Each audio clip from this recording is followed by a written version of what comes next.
Rahayu Sagung Dumadi. Selamat datang di channel Kitab Mawas Diri. Dalam tayangan kali ini, kami akan mengulik sedikit tentang perbandingan antara ajaran Syekh Siti Jenar dan pandangan kejawen mengenai ketuhanan, alam dan manusia. Syekh Siti Jenar atau lemah abang dalam mengenal Tuhan. Ajaran Siti Jenar memahami Tuhan sebagai ruh yang tertinggi, ruh Maulana yang utama, yang mulia, yang sakti, yang suci tanpa kekurangan. Itulah yang widi, ruh Maulana yang tinggi dan suci menjelma menjadi diri manusia. Yang widi itu di mana-mana, tidak di langit, tidak di bumi, tidak di utara ataupun selatan. Manusia tidak akan menemukan biarpun keliling dunia. Ruh Maulana ada dalam diri manusia, karena ruh manusia sebagai penjelmaan ruh Maulana. Sebagaimana dirinya yang sama-sama menggunakan hidup ini dengan indera, jasad yang akan kembali pada asalnya, busuk, kotor, hancur, tanah. Jika manusia itu mati, ruhnya kembali bersatu ke asalnya, yaitu ruh Maulana yang bebas dari segala penderitaan. Lebih lanjut, Siti Jenar mengungkapkan sifat-sifat hakikat ruh manusia adalah ruh diri manusia yang tidak berubah, tidak berawal, tidak berakhir, tidak bermula. Ruh tidak lupa dan tidak tidur, yang tidak terikat dengan rangsangan indera yang meliputi jasad manusia. Syekh Siti Jenar mengaku bahwa aku adalah Allah, Allah adalah aku. Lihatlah, Allah ada dalam diriku, aku ada dalam diri Allah. Pengakuan Siti Jenar bukan bermaksud mengaku dirinya sebagai Tuhan Allah Sang Pencipta ajali abadi, melainkan kesadarannya tetap teguh sebagai makhluk yang diciptakan Tuhan. Siti Jenar merasa bahwa dirinya bersatu dengan ruh Tuhan. Memang ada persamaan antara ruh manusia dengan ruh Tuhan atau zat. Keduanya bersatu di dalam diri manusia. Persatuan antara ruh Tuhan dengan ruh manusia terbatas pada persatuan manusia dengannya. Persatuannya merupakan persatuan zat sifat. Ruh bersatu dengan zat sifat Tuhan dalam gelombang energi dan frekuensi yang sama. Inilah prinsip kemanunggalan dalam ajaran tentang manunggaling Kaulo Gusti atau jumbuhing Kaulo Gusti. Bersatunya dua menjadi satu atau duit tunggal, diumpamakan wiji wonten salebeting wit. Pandangan Syekh lemah abang tentang manusia. Dalam memandang hakikat manusia, Siti Jenar membedakan antara jiwa dan akal. Jiwa merupakan suara hati nurani manusia yang merupakan ungkapan dari zat Tuhan. Maka hati nurani harus ditaati dan dituruti perintahnya. Jiwa merupakan kehendak Tuhan jika merupakan penjelmaan dari Hyang Widi atau Tuhan di dalam jiwa, sehingga raga dianggap sebagai wajah Hyang Widi. Jiwa yang berasal dari Tuhan itu mempunyai sifat zat Tuhan, yakni kekal. Sesudah manusia raganya mati, maka lepaslah jiwa dari belenggu raganya. Demikian pula akal merupakan kehendak, tetapi angan-angan dan ingatan yang kebenarannya tidak sepenuhnya dapat dipercaya karena selalu berubah-ubah. Menurut Sabdo Langit, perbedaan karakter jiwa dan akal yang bertolak belakang dalam pandangan Siti Jenar disebabkan adanya garis demarkasi yang menjadi pemisah antara sifat hakikat jiwa dan akal budi. Jiwa terletak di luar nafsu, sementara akal budi letaknya berada di dalam nafsu.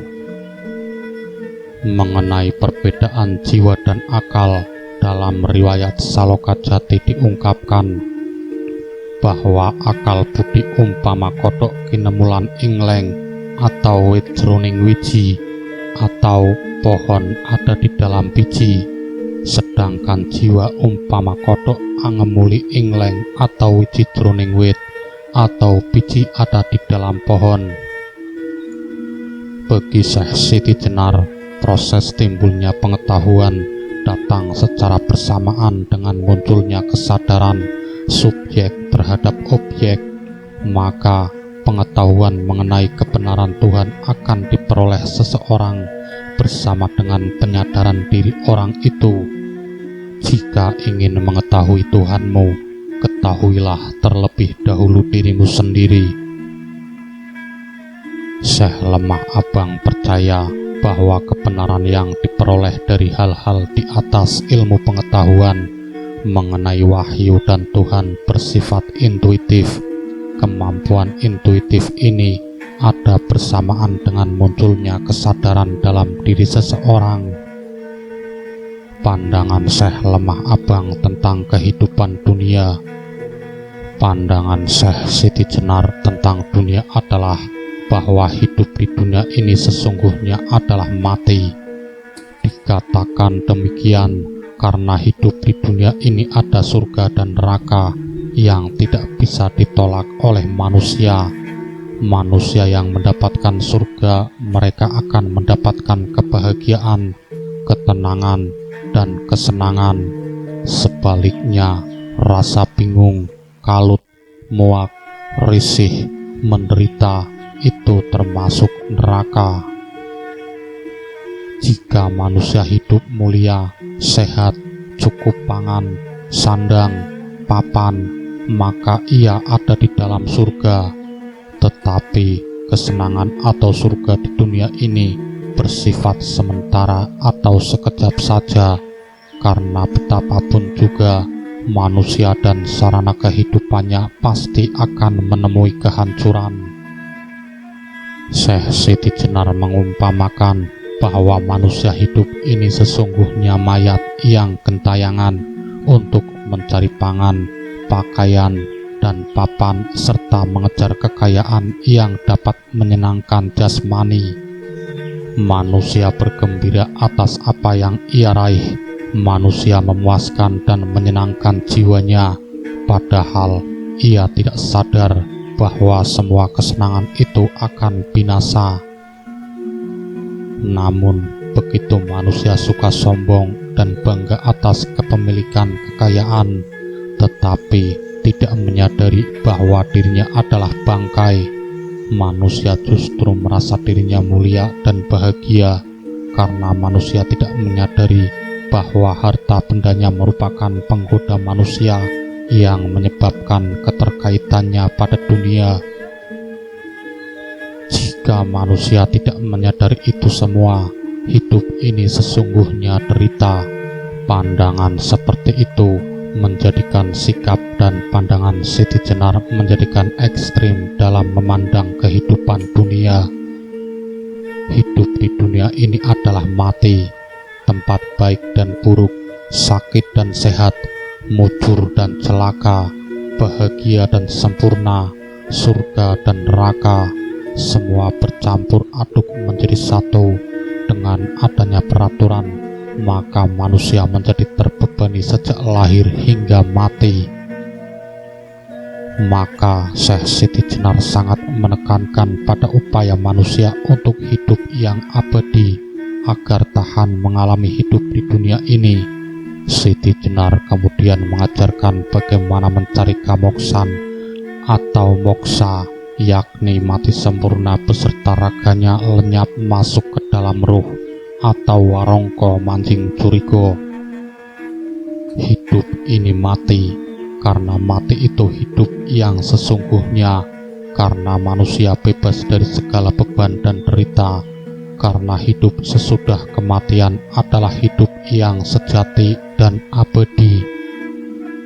Begitulah sahabat kitab Mawas Diri sekelumit tentang perbandingan antara ajaran Syekh Siti Jenar dan pandangan kejawen Semoga bermanfaat dan menambah wawasan bagi kita semua.